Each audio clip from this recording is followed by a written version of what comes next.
Yeah, check 1 2, check 1 2. Is this mic on? Is this mic on? Hey, listen, man, it's the one and only trendsetter DJ Sense, and you're listening to CockTales, dirty discussions with Kiki and Medinah Monroe. Yeah.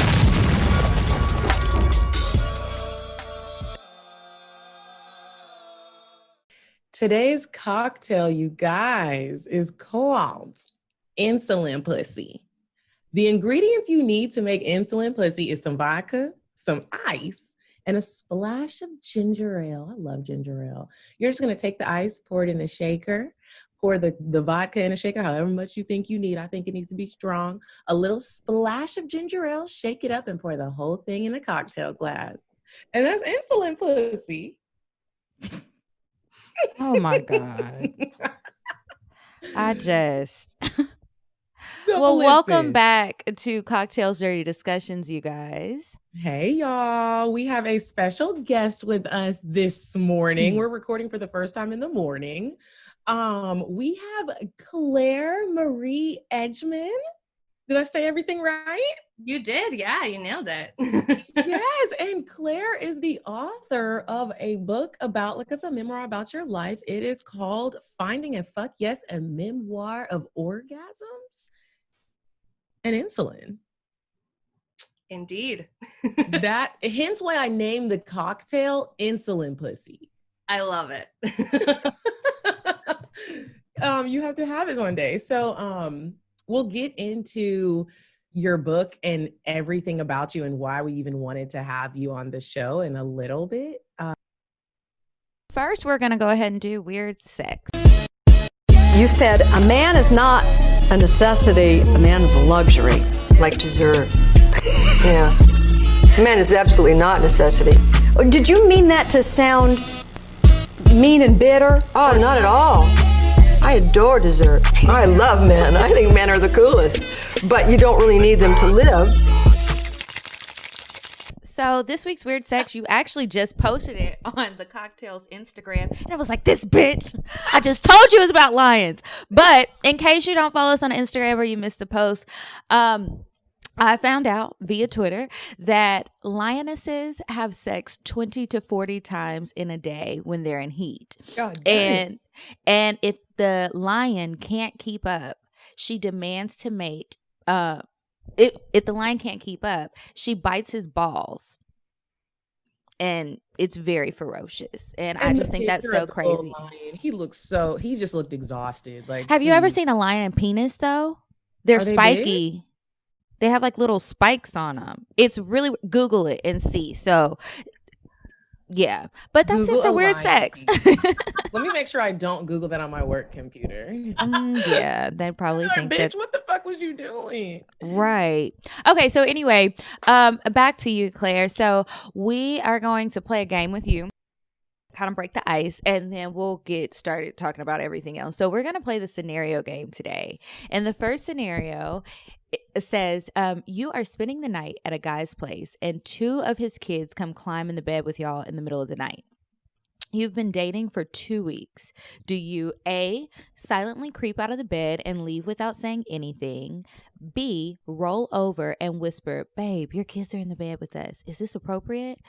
Or C, just tuck the kids in and go sleep on the couch?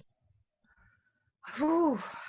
Oh my gosh. I think like pandemic Claire would do C, just because I feel like I have a lot more generosity toward human beings and toward parents right now than I've ever had before. Like I had no patience for kids, and I still kind of have no patience for kids, and I'm actually getting my tubes tied on Thursday. So like no. Congratulations. Oh, you are not playing. You're serious? Yeah. So I'm not a kid person, but I also feel like I, at this stage, would probably just be like, all right, tiny humans, like, please don't kick me. Wow. I feel you, girl. I don't want to have kids either. Last time I asked about getting tubes tied or just total hysterectomy, the doctor looked at me like I was crazy and told me to wait. I'm going to ask him again. Yeah, I fought for 5 years. So after 5 years, I finally have a doctor. And it's actually getting my tubes removed. They don't really tie them anymore. They take. Okay. How old are you, Claire? 33.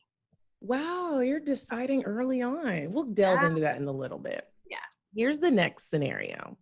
You and Bae go on a short little road trip. Y'all are having fun. You're singing old songs, having great conversations. You get a flat tire. Bae looks at you and says, I hope you know how to change a tire because I sure don't. You, A, say, I sure do, babe. I got it. B, tell him you don't know how to, but you do have AAA. You'll call him. C, get annoyed because now in your eyes, he is not a man. He is not the man for you. And you do not want to be with a man who can't change a tire or even suggest AAA before asking for you to change it. Fuck him and fuck this road trip. I want to go home. A all the way. I know how to change the tire. I am the only one in our relationship who drives stick. Like, yeah, I mean, I'm going to make him do the heavy lifting while I like stage manage the tire change.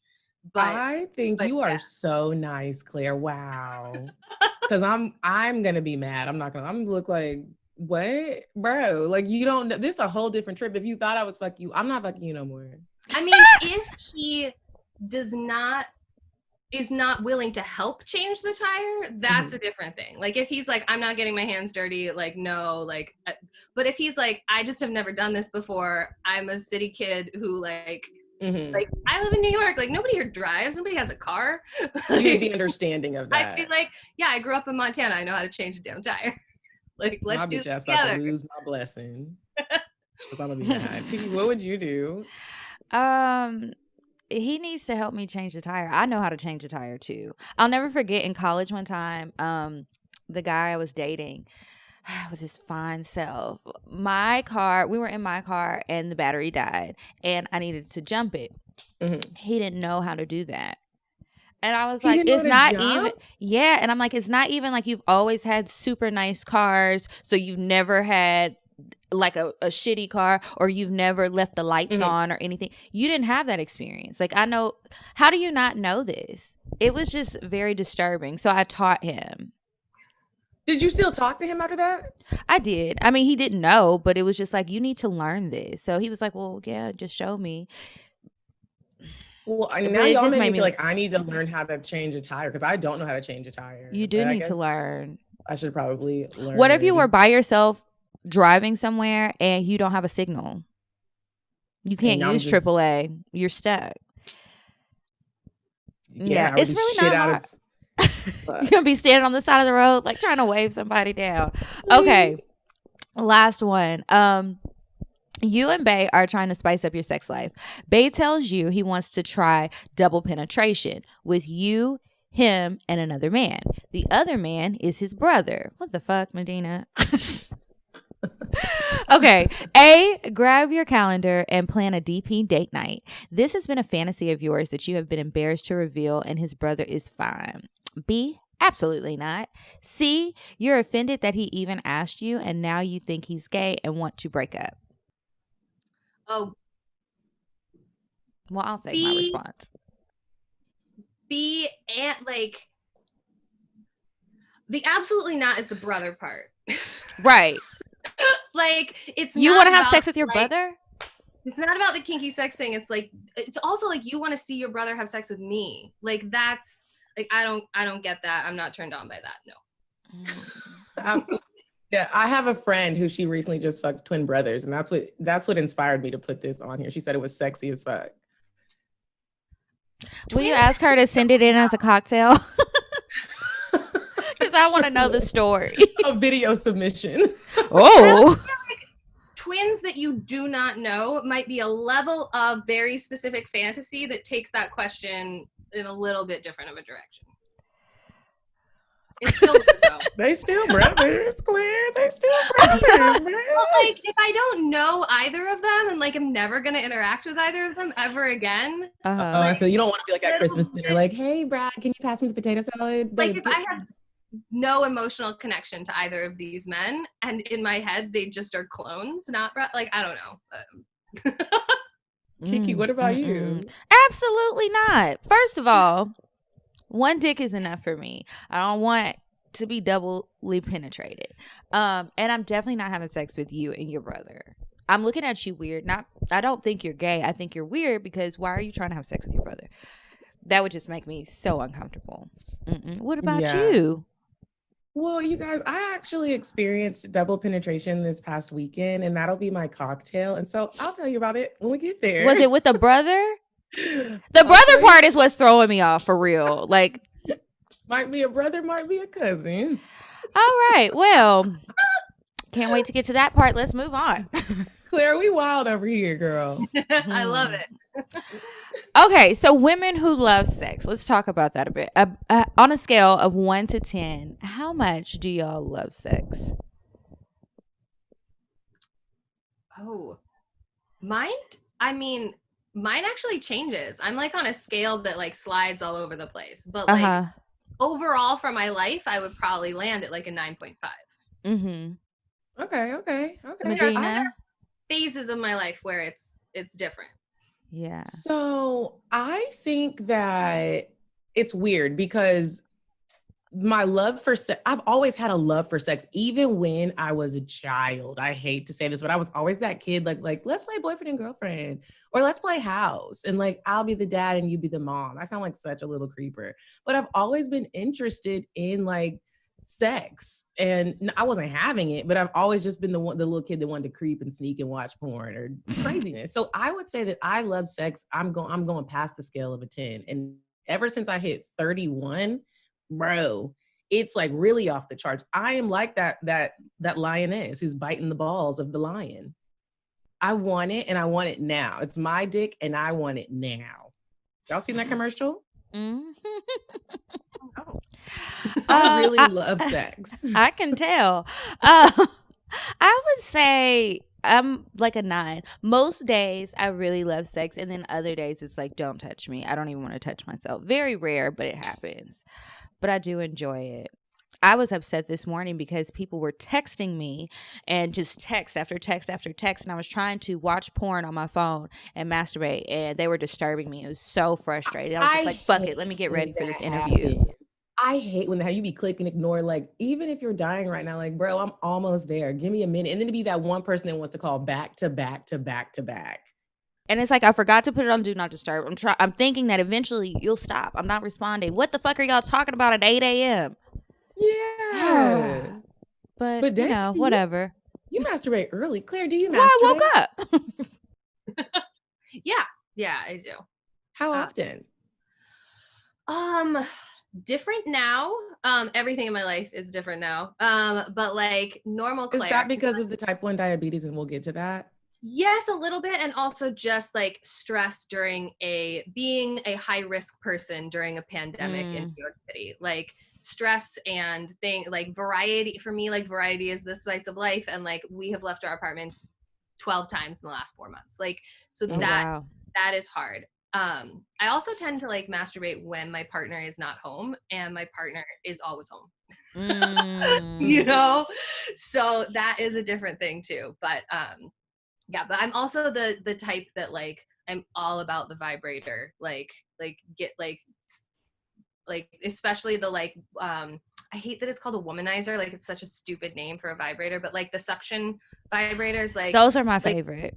Oh, it's so great to just be able to have just like a stress relief orgasm in like 3 minutes. And like, I don't know if that not available when I was 19. I was just about to say, I don't know how long the vacuum suction vibrators have been around, but I'm like, how were we before? Like, I can't imagine vibrator life without that now. We were patient as fuck before. We were patient and we used our imagination, but with that section, you don't need to use your imagination. It's like, you don't really need anybody else, because that thing is going to get the job done, and it's quick and efficient. You won't mess up your hair if you just got it done. Yeah. I just love it. Wean yourself off of it. I've gotten to the point now where when it's the week that I'm going to see my little bae, I have to not use the toy until I see him, because it does get you there so quickly. And it can become like, now I'm making this man work harder. Yeah, today was the first day in a long time that I actually got to masturbate. I've been in Texas forever, it seems, and so I'm not going to be masturbating while I'm sleeping on my mother's couch. I was just so happy to get back. So happy. So how old were you when you became sexually active? I probably, that's a hard question for me to answer, actually, because I really, really wanted to be sexually active a lot younger than I was. I grew up in a really small town, like 900 people. Oh, Town, wow. middle of nowhere. There were 10 people in my whole class, like 200 in the K-12 school. And like, I was that weird, nerdy, artsy kid. And so like, all I wanted was to be sexually active with someone, but like, I didn't understand my queer identity. The guys didn't like me. Like, I had all this sort of body shame because I was like, at the time I was like a size 8, which to me was like horrifyingly large, which is insane now in retrospect. And so I didn't, and then in college, I also was like still this awkward, like there was just a lot of awkwardness. There was a lot of blocking it. So I had penetrative sex, like lost my virginity. Though I don't really believe in the concept of virginity anymore, but like that moment didn't happen until I was 22. And then I like really made up for some lost time between 26 and 30. Yeah. So, Like, I was getting it in. I was fucking. yeah. Yeah. 22 to about 27 was a good run for me. Ooh, yeah. So why do you say that you don't believe in the concept of virginity anymore? I was just about to ask. Yeah. So there's a lot in the sex positive community about that, like that virginity, or at least how we typically define virginity, is like a total social construct. Like, especially when you think about, like, for me growing up in rural Montana in the 90s, like virginity was penis in vagina. Like there wasn't even a concept of loss of virginity for two women. Like what defines that? Is it the first time you have an orgasm with someone else? Is it the first time their fingers penetrate you? Like, so the more I started to like interrogate for myself this whole idea of what is virginity and what do we deem the moment that it's lost. It's also that idea of that's something that especially a woman loses. Mm-hmm. So like the whole idea around virginity is I mean, I know the concept exists, but I understand it as a cultural concept rather than a biological or physiological moment of something happening. Mm-hmm. Okay. That's an interesting perspective. And you broke it down very intelligently. Oh, thank you. I read a lot. Okay. So you wrote the book, Finding a Fuck Yes, a Memoir of Orgasms and Insulin. What inspired the book? So for years, I would tell people about my dating life and people would say, when are you going to write this shit down? Mm-hmm. And so last year I was, I knew I was going to write a book. I was either going to write, I wanted to write a book my whole life and just hadn't, and it felt like the time to do it. And I was either going to write my sex memoir, or I was going to write a young adult fantasy novel. And I put a poll on Instagram, and way more people wanted the sex memoir than wanted the YA fantasy novel. And so I started writing it and found a hybrid publisher, kind of fell into working with this company. And yeah, it was a really interesting, cathartic experience. I've been a writer. I was a professional copywriter for years. So it was also just an exercise in like, I'm so used to telling other people's stories. I ghostwrite for other people all the time. And like, what is it like to use this to tell my own story? And I just wanted to, I read a lot of narratives about women being ruined by sex, or the stories that I was reading, the memoirs that I was reading, I didn't see myself anywhere in them.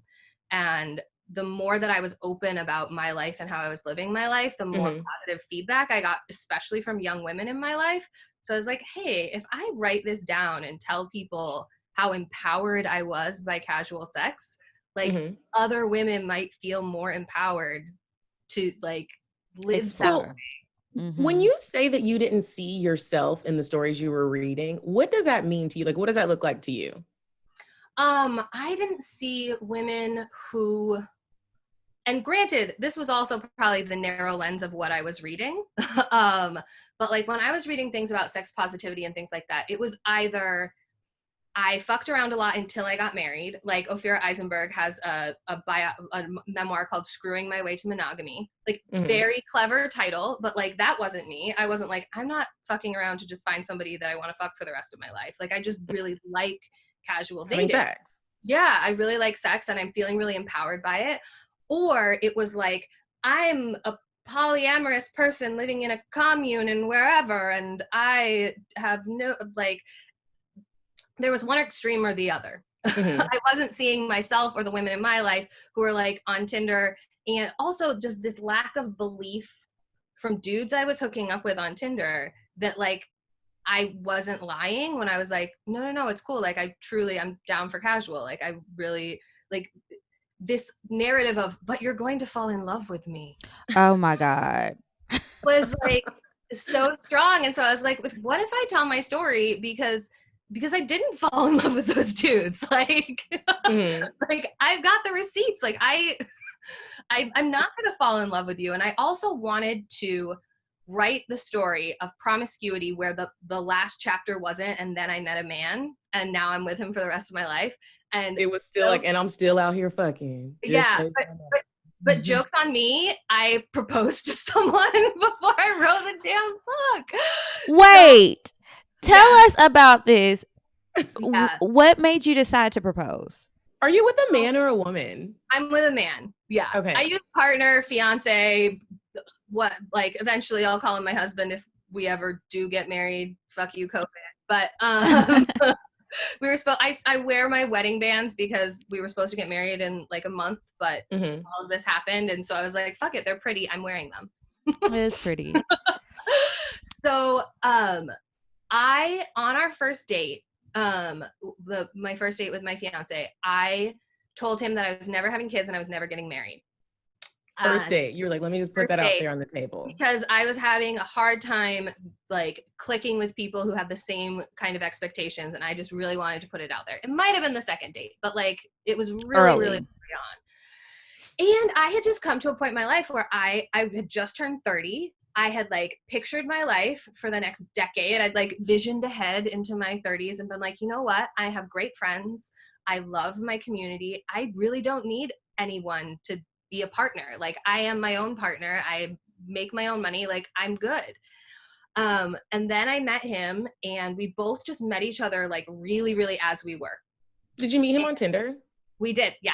Yeah. Met him on Tinder. And I actually didn't swipe right on him. My friend swiped right on him. He's also a redhead and I don't usually like other redheads. You don't like gingers. You're a ginger. Oh my God. Yeah. I'm like, it's too many recessive genes. Like, even though I don't want to procreate, I'm like, it seems like a problem. So we met on Tinder. My friend swiped right on him because she's like, you'll be Molly and Arthur Weasley. You have to go out with this dude.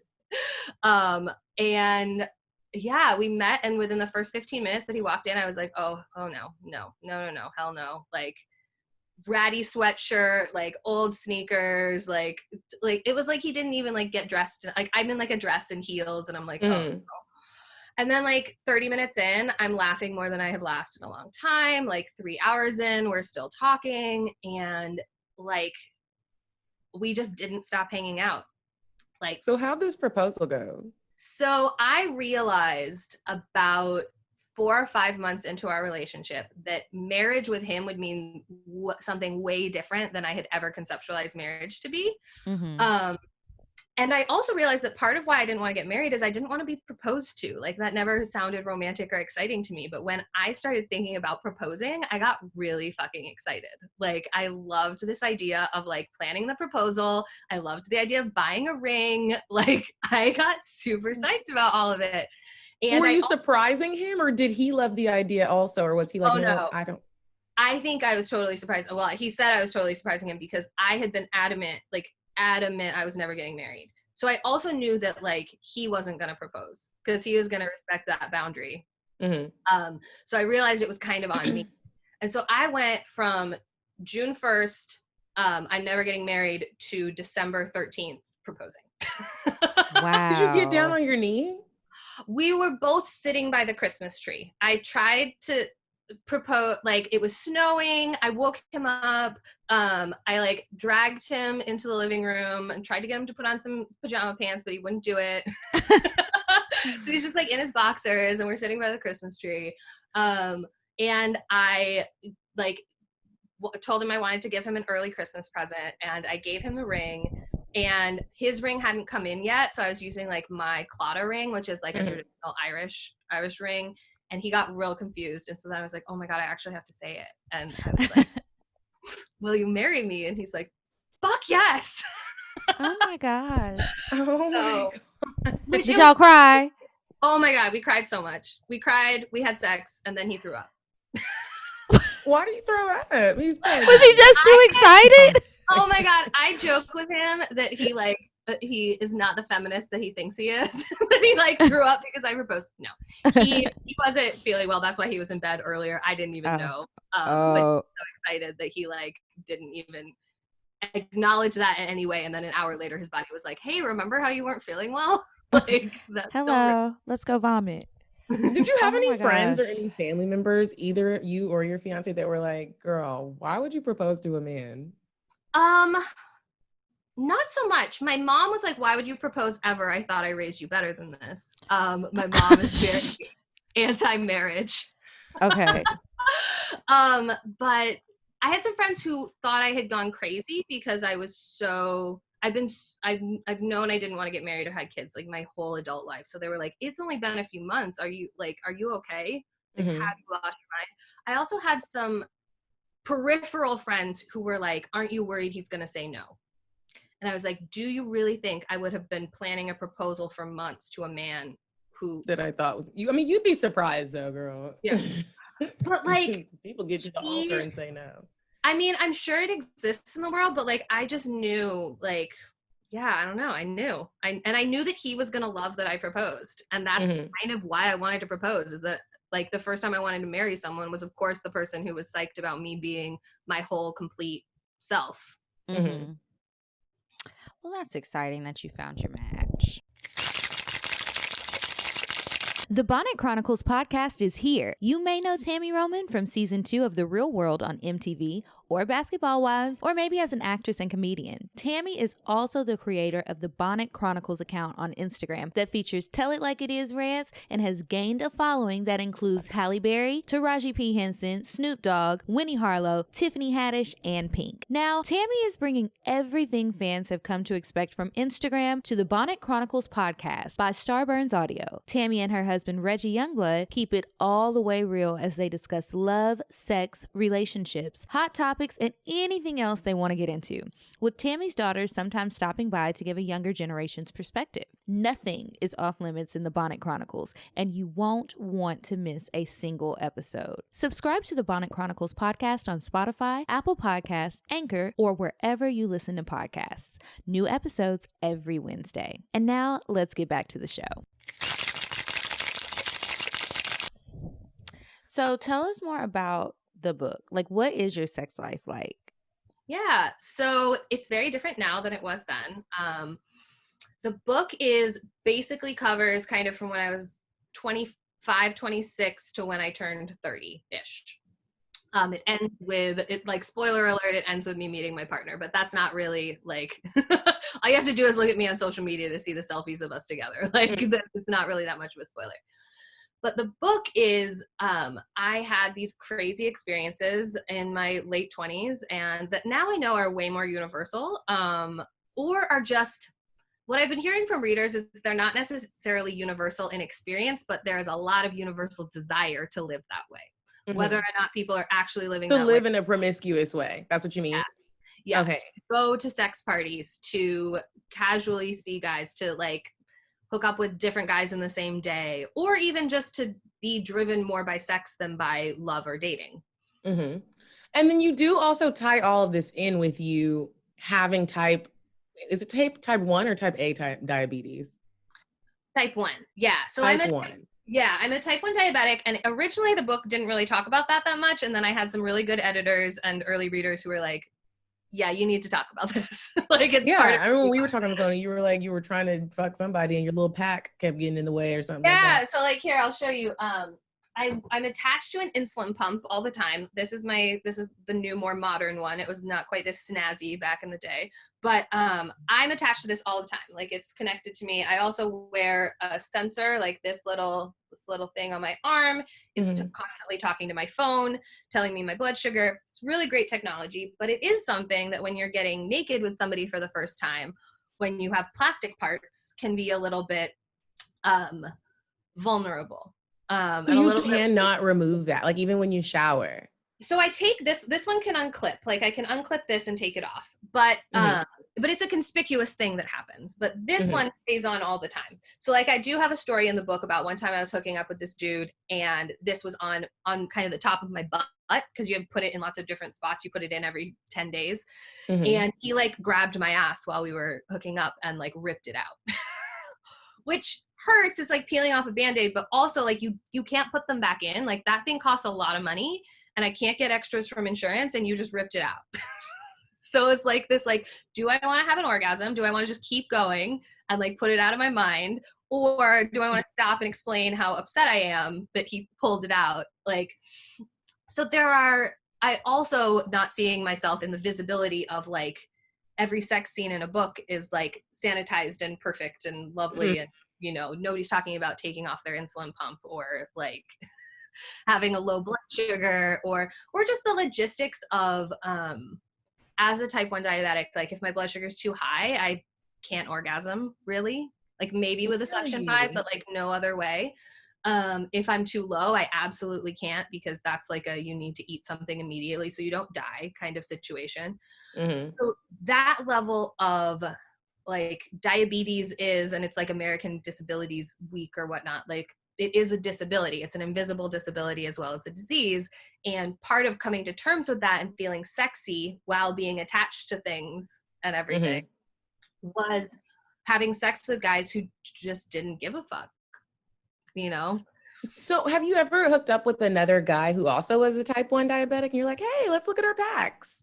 I haven't. I went on a date once with somebody who was, and it was almost like too much pressure because it's such a personal thing of how you handle it that like if somebody else has different ways that they handle it, I found myself getting like weirdly judgy.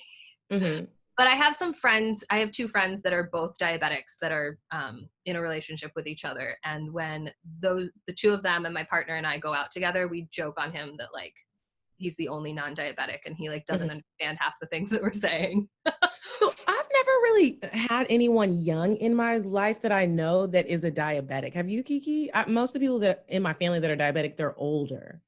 Yeah. Is this something that you've always dealt with, or is it something that kind of has developed over time? So that's the difference between type 1 and type 2 diabetes. So they're both called diabetes, which is kind of misleading for people because like y'all are saying, like all the diabetics I know are old.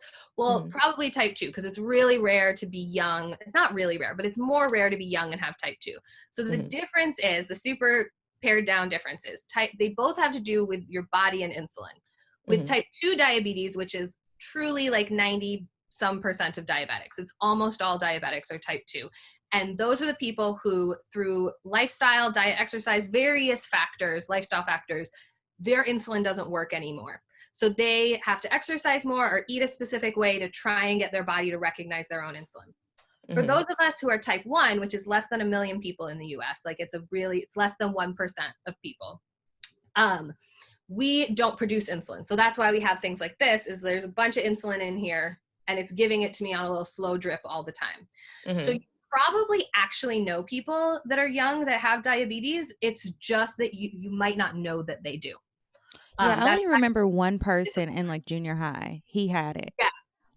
Oftentimes people talk about the Babysitters Club. Like I know there's a Babysitters Club reboot right now. Like one of the characters on there is a type 1 diabetic. So like her dealing with her pump and her monitor and all of that, like that's the stuff. But some diabetics are super private about it and it's really hideable. Not everybody's attached to a pump. Some people just do injections. So there's no way visually that you would ever know. And some people, like I'm really open about it because I like sharing it and I like people learning about it. But some people don't want people to know that they're diabetic. Yeah.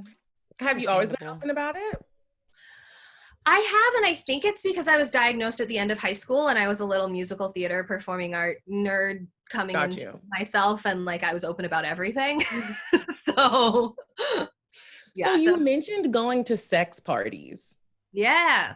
So going to sex parties in most of the areas, you do have to like take off your clothes or be, you know, down to panties and bras in some of them. What is that experience like with your insulin Yeah. pump?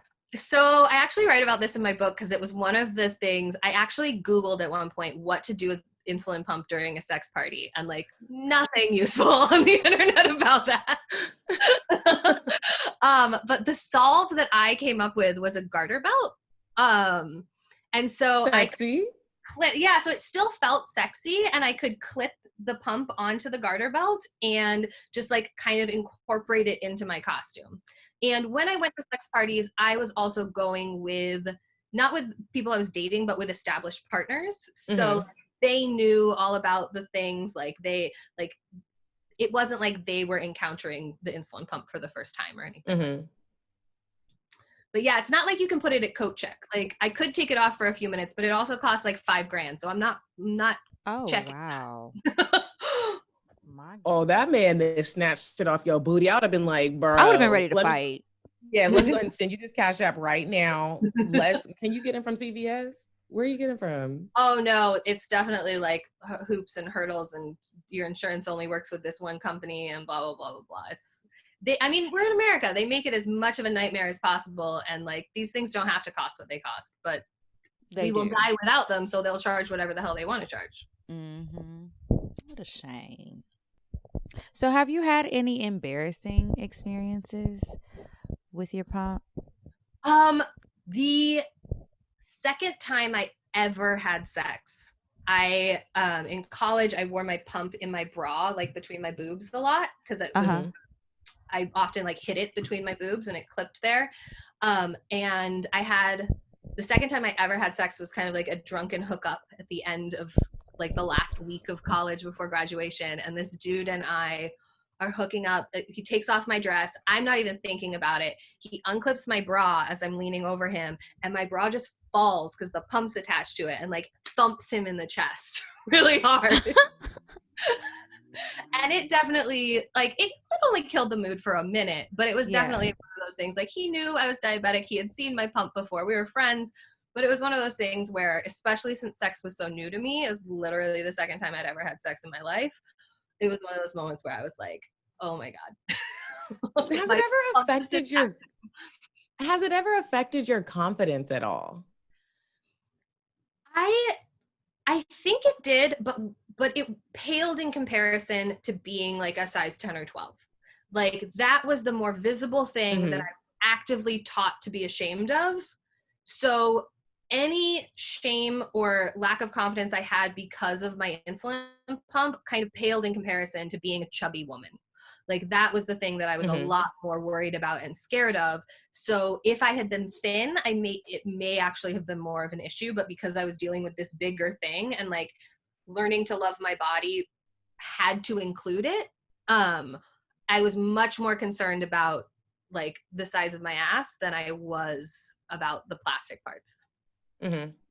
I also was really lucky in that I never had anyone who was truly a jerk about it. And there are other diabetics who have had different experiences. I've only ever had women, not in sexual context, but I've never had a man be a jerk about diabetes before.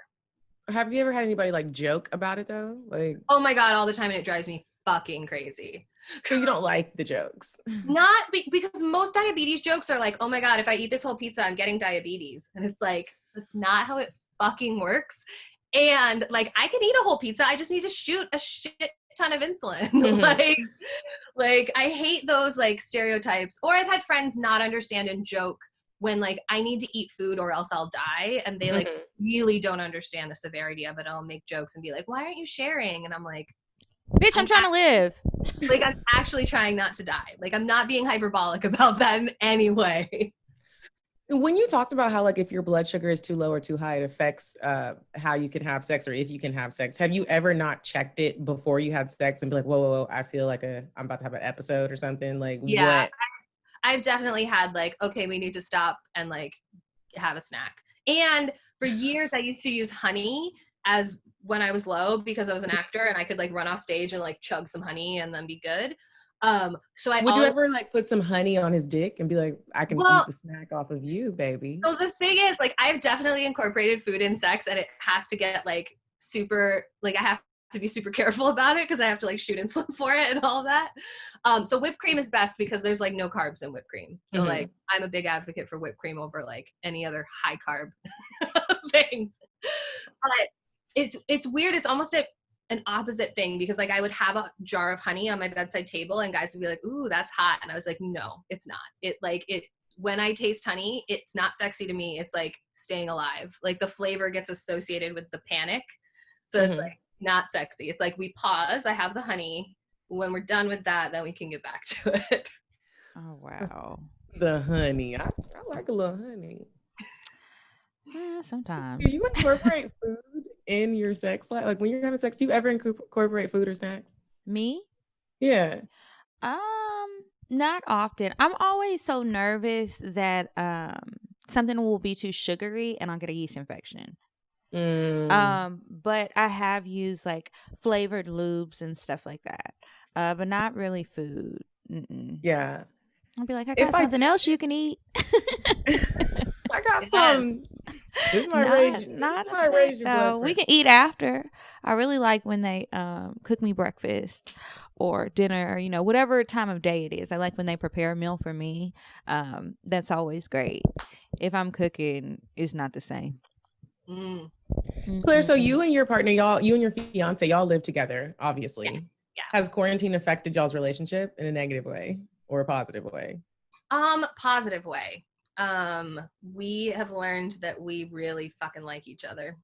And like we spend all our time together every day and we're not tired of each other. So if we ever wanted to test for whether or not getting married was a good idea, this is like, yeah, we're pretty set. So that is good for you. I can't say that for a lot of people. I also feel very fortunate about that. Like this has been a very stressful time and everything, but I feel really fucking lucky that the person that I'm stuck in a 600 square foot apartment with in the middle of the epicenter, like, is a person that I really love hanging out with. So. Well, I just looked at the clock. I think we should go ahead and move on to Indecisive Diane so we can make sure we get you out of here on time. Would you stop thinking about what everyone wants? Stop thinking about what I want, what he wants, what your parents want. What do you want? What do you want? It's not that simple. What do you want? What do you want?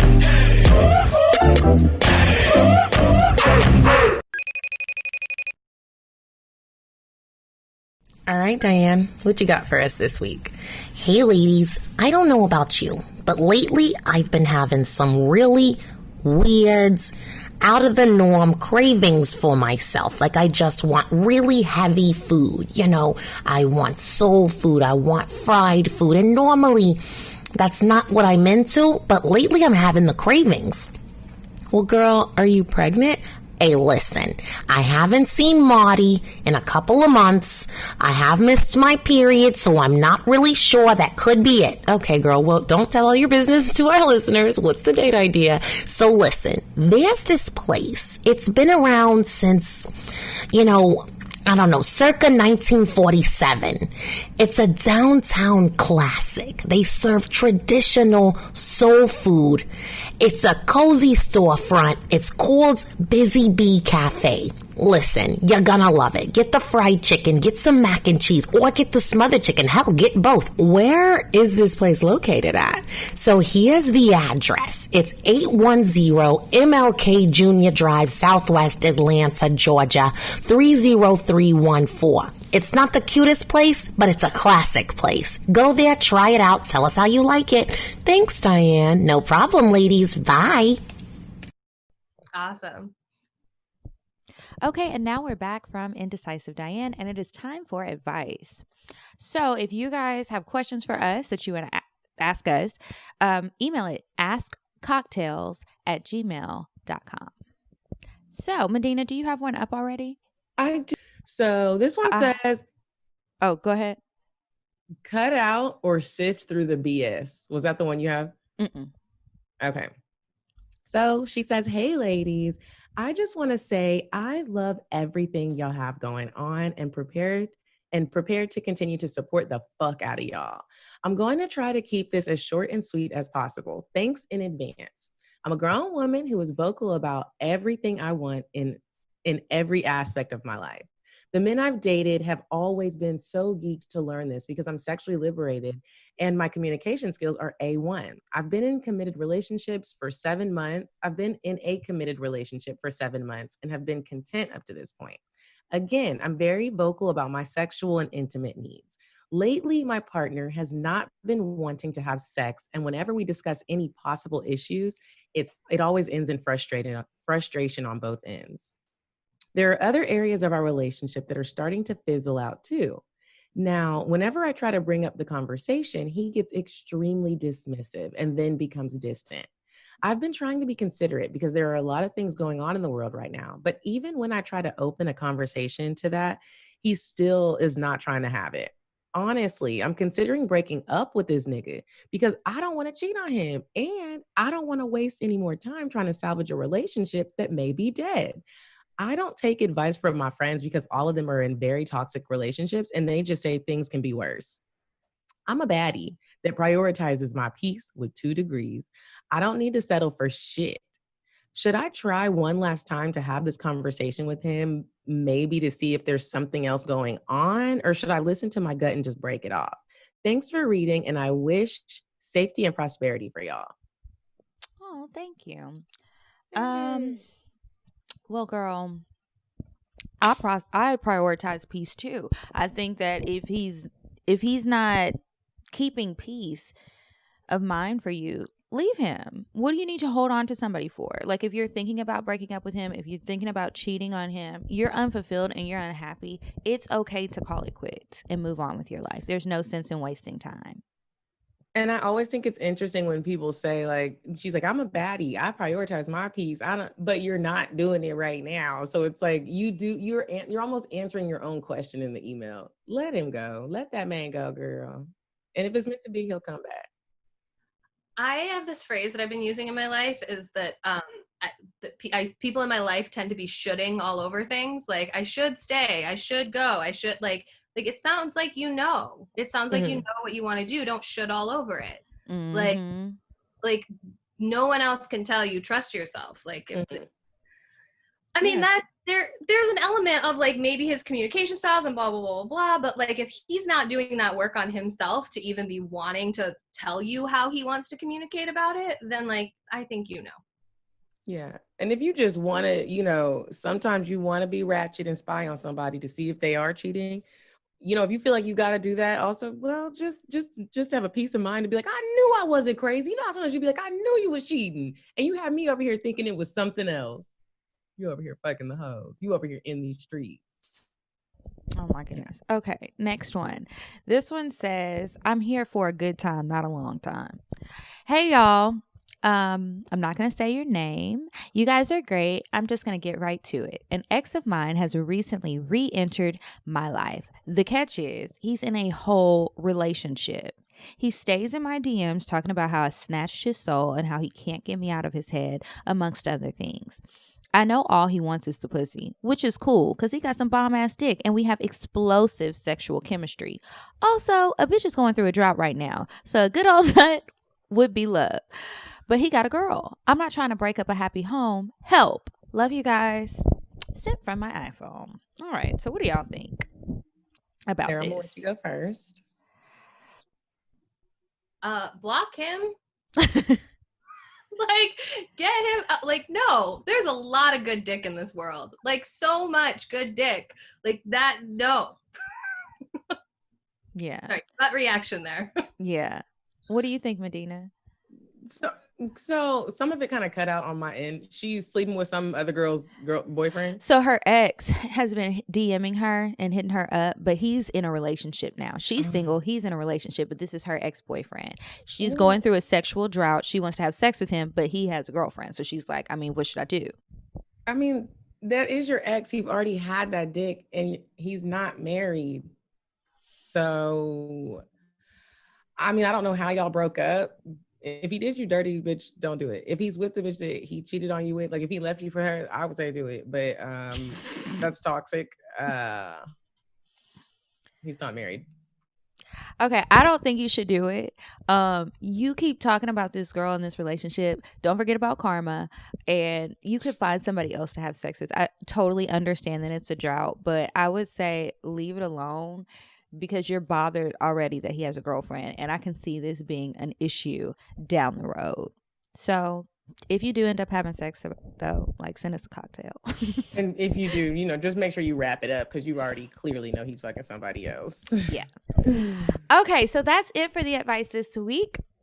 Remember, once again, the email for all of the advice questions is askcocktails@gmail.com. And now it's time for us to move on to the cocktails.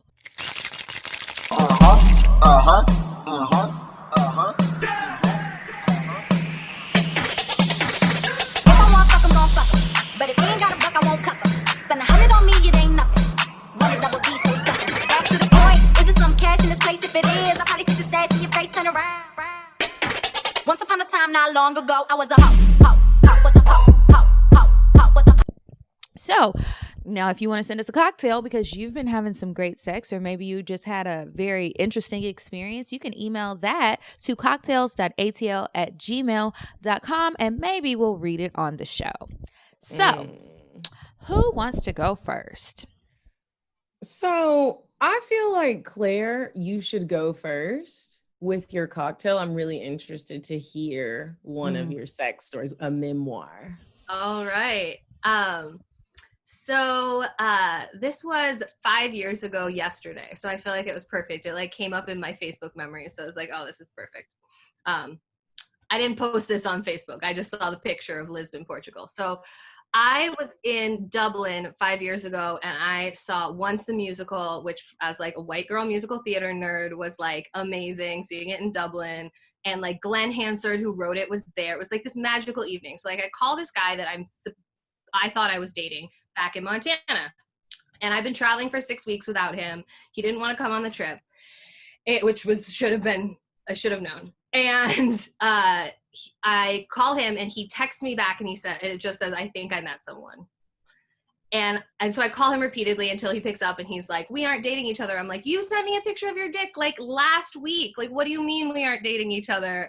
So essentially we break up over the phone at like middle of the afternoon for him, middle of the night for me. I don't sleep at all. The next morning I fly to Lisbon, Portugal. And I am staying at a hostel that I shit you not is called We Love Fucking Tourists.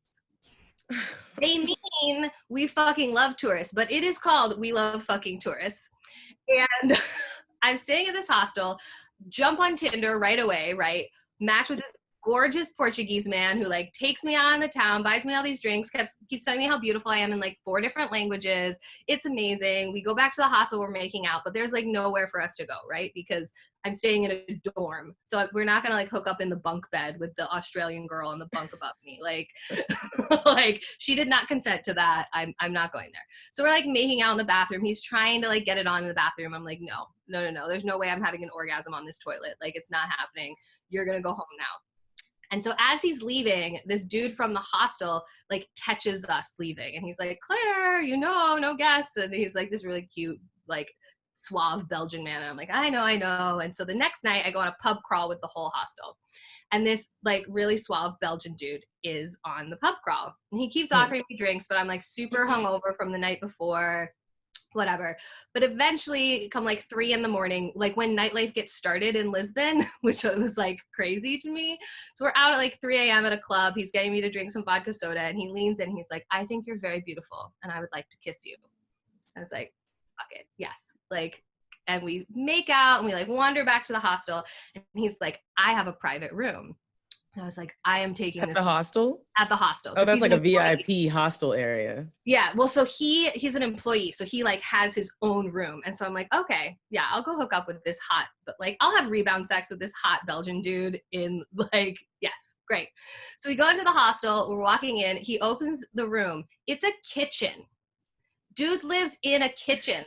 Like, hey, look, it's still a room. I ain't say what kind of room. Like he rolls out a futon on the floor of the kitchen, like IKEA cabinets, laminate floor. Like, That's where this dude lives. And I have not had sex in 7 weeks because I was in this supposed long distance relationship. And so I'm like, fuck it. I'm hooking up with this hot Belgian dude in this kitchen. And we have like actually really fun, really great sex. Like he is super well endowed, like, which don't really necessarily care about, but it can be great. Super generous, like lovely, wonderful. And then I start giving him shit. I'm like, okay, you take the name of the hostel really seriously. He's like, no, Claire, I've never done this before, not with anyone. And I actually kind of believed him. He was very earnest. And I like sneak back up to my room, don't get caught, because he's like, I can't get fired. I'm not supposed to hook up with the guests. Was the sex good? It was really good. And like, I don't know, European guys, I don't know how you guys feel about European guys, but like, generally speaking, the sex I had in Europe, casually, way better than the sex I had in New York City. Girl. Yeah. All right. One time I went to Greece and I met a Greek man and he couldn't speak English and I couldn't speak Greek. And the body language just matched up and it was great casual sex. It wasn't the best sex of my life, but for casual sex, it was like, ooh, it was romantic. Exactly. So the next night he like asked to take me out on a date and I was like, yeah, sure. And we're walking and he and I asked him how he ended up at the hostel and he's like, well, I graduated high school last year. What? And I was like, what? I literally stopped in the middle of the street. I was like, excuse me, what? How old are you? And he's like, how old are you? Oh my God. I'm like, I'm going to jail. And he's like, I'm 20. And I was like, oh, okay. He's like, yeah, it took me 2 extra years to graduate. He was 21. He's like, it took me 2 extra years to graduate high school. And then I'm like, okay, what's worse, fucking the 19-year-old or fucking the 21-year-old who it took 2 extra years to graduate from high school? Girl, I don't know. I don't know either. Actually, I'd be like, well, I'm going to go back to that. You guys, he couldn't afford dinner. Like, I had to pay for dinner. That's the worst part. How is he going to invite you to dinner? Yeah, so Can't pay for it. He tried to like get me back to his room again that night. I was like, no, the romance has died. I'm not feeling it. I'm gonna get a good night's sleep before I go to Switzerland and fuck this hot French dude I met on Tinder. Like, I'm out. That is crazy. Okay, Medinah, I want you to go next because I want to hear this double penetration story. But see, that's what I was gonna say. I was gonna tell my story, but this is a story that can't be rushed, so I'm gonna have to tell it for the next episode. We have 4 whole minutes. It can't, because I'm gonna be rushing it and leaving out details. You know I love my details. Do you have a cocktail or you real one? I'll share a cocktail.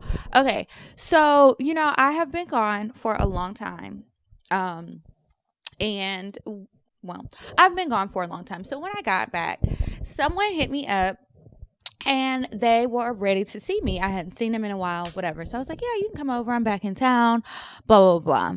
He comes over. Of course, I took my little cocktail of shoot orgasms and taste pills.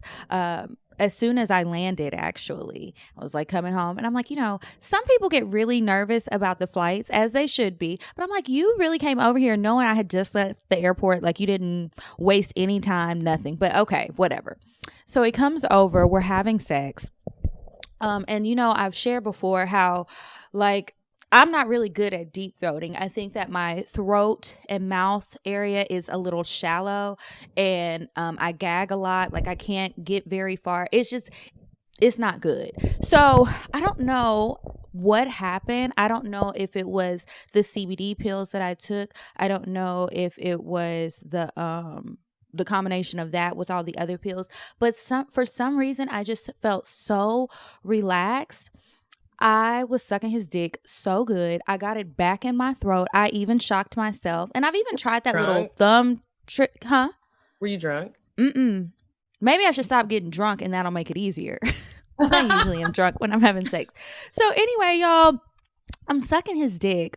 And like, I had got on top of him. So like, my vagina's in his face. He's eating my pussy. I'm sucking his dick. And then, do you know that he stopped and called me a demon?